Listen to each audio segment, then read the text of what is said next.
арьсанд гарсан тууралт норм ба зөрчил. Тэгэхээр бид жижигхэн яриа хүүхдүүдийн тухай ярих үед квадрат метр тутамд олон ойлгомжгүй зүйлс гарч ирдэг. Магадгүй хамгийн түгээмэл асуудал бол арьсны бүрхүүл. Анхны 48-72 цагийн дотор бидэнд ямар нэг зүйл гарч ирдэг бөгөөд энэ бүхнийг яах вэ гэдг нь ойлгомжгүй болдог. Энэ видеонд бид гол зүйлсийг авч үзэх болно. Тэгэхээр бид жижигхэн яриа хүүхдэд анх харах зүйлсийн нэгэнд яриа хүүхдийн акин гэж нэрлэгддэг зүйл юм. Эдгээр нь бидний нэрлэдэг жижигхэн батга бөгөөд ихэвчлэн нүүрний хэсэгт гарч ирдэг. Зарим хүмүүсийн хамар хаана нэг газар байдаг. Эдгээр нь бүрэн норм, бид үүнийг хөндөхгүй, шахахгүй, ямар ч мирамистийн фурцлын ашиглахгүй, бид зүгээр л хүлээж байна. Эдгээр нь бидан хааны газар нэг бүтэн 5, 2, 3, зарим тохиолдолд 4-7 хоногийн дотор алга болно. Гэхдээ дахин хэлэхэд энэ нь ямар ч аюулгүй.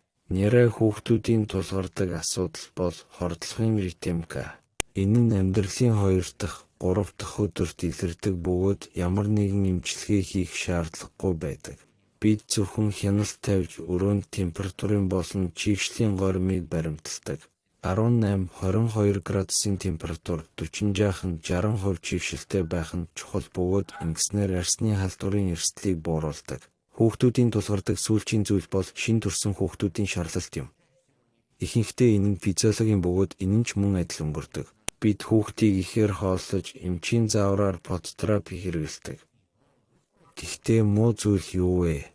Муу зүйл бол хүүхдийн арьсанд ямар нэгэн чийгшил, хагарал, эсвэл бусад тууралтууд гарч ирэх үед тохиолддог.